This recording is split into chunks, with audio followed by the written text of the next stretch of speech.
presentation.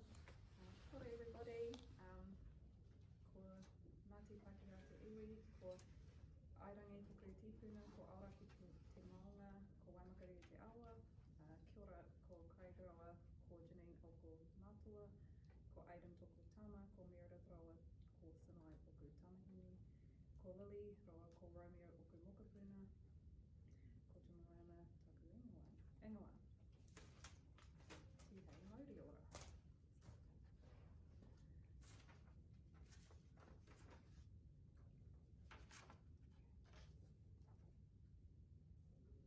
Okay, so my presentation is called Mana Wahine, and of course make art, not war. So mine's about, my two artists I've chosen are Robin Kahukiwa and Frida Kahlo, both strong women with powerful mana. I chose these artists as I was already familiar with some of their works and stories, but the more I researched, the more I've fallen in love with them both and their art. This assignment has given me a new appreciation for these two artists and for all art actually. Robin Kahukiwa is an Australian-born New Zealand Māori artist. Her artworks were inspired by discovering her Māori heritage. This is a major part of her creative process. For me, I grew up with Robin Kahukiwa as a household name artist without even noticing it. Her books were a part of an everyday life.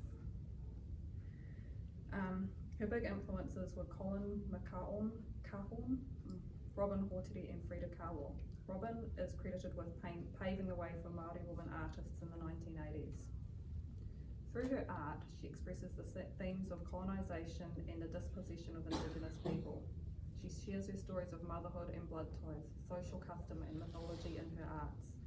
She considers herself a strong supporter of Māori rights and the power and prestige of Māori women. This is seen in all her artworks, which have strong symbolism and literal images which are very confronting. Her career has spanned decades and she shows a collection of knowledge. So I've just chosen a few of the art that kind of relate to my topic because hers is huge. So this is called Taranga. It's actually called The Mother of Maui, Maui Tiki Tiki o Taranga. And this piece symbolises Maui's life as a baby and as an adult, with the ocean being central to every aspect. But the main focus in this artwork is actually Taranga, Wahine toa, with the aim of reinstating mana wahine.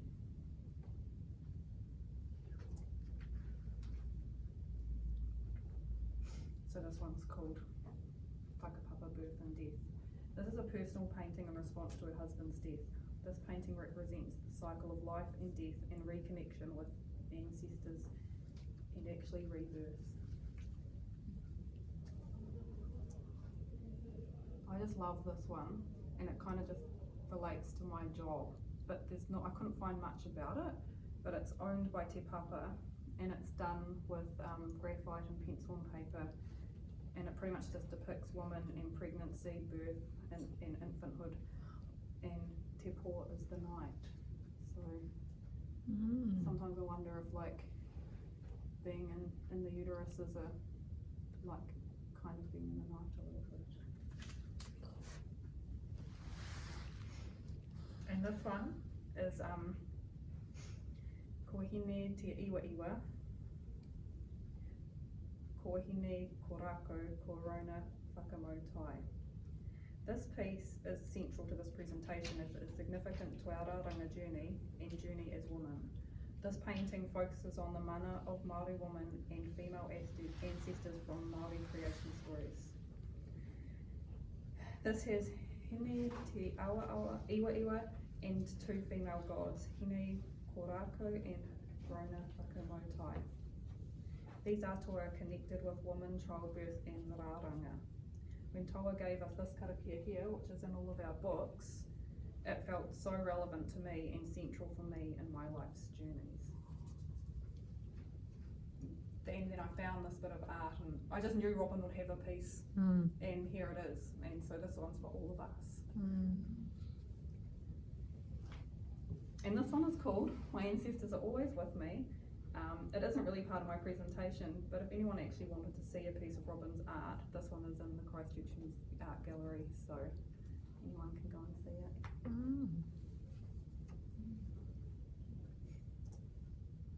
And then we have Frida Kahlo. Oh, she's beautiful.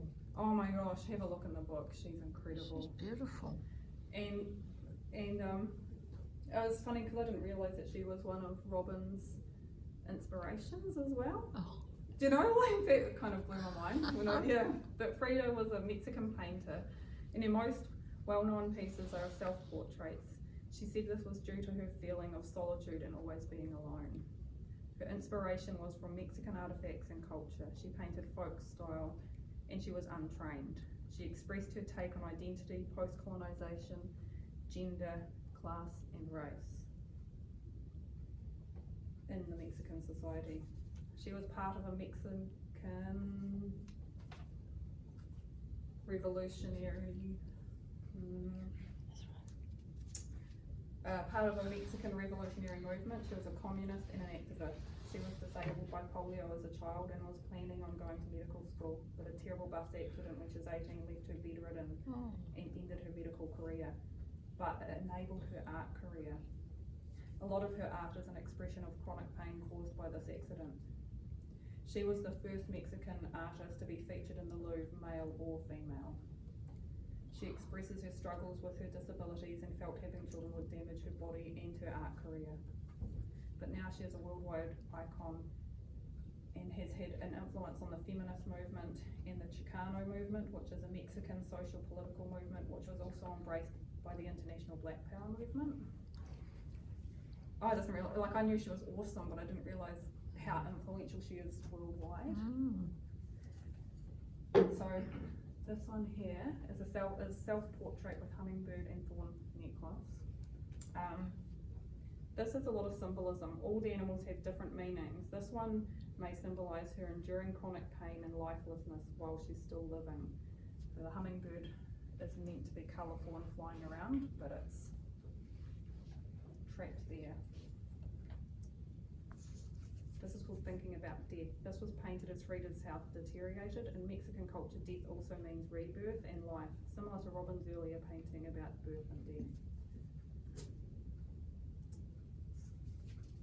The Broken Column. This was painted after a back surgery, which left her bedridden. This painting represents the pain she felt, but also her strength and defiance. Wow. She had something like 32 operations or something. Wow. Without hope. This is a literal picture about being force-fed high-fat diet by doctor's orders. On the back of this piece of artwork she wrote, "Not the least hope remains to me. Everything move in time with what the belly contains."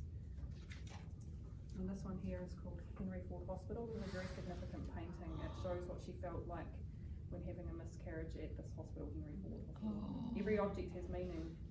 There's also the first painting that she ever changed her medium and painted with steel as a support. Wow. So both Robin and Frida recognise the power and importance of art. Robin and Frida come from different cultures and different times and have different stories, but what they do share is a connection to their cultures and whenua, and both found a way to fight for their beliefs and peoples using art as a medium. They were both very strong women whose strength is conveyed through their art. Both were socially engaged and political activists. Robin and Frida were both feminists, and both are very significant to their own countries and cultures, and both are household names in their own countries. For me, I love their artworks, and the pieces I've displayed barely show their range and abilities. Both have captured a lifetime that so many people worldwide can understand. I find the art very touching and confronting, as it speaks a truth of the world, a truth of a woman's world, and a truth of an Indigenous world.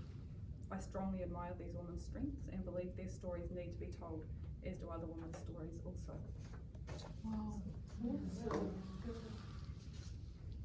The end. And what I really wanted to do was just put every single bit of art they ever did up there and talk about it for hours.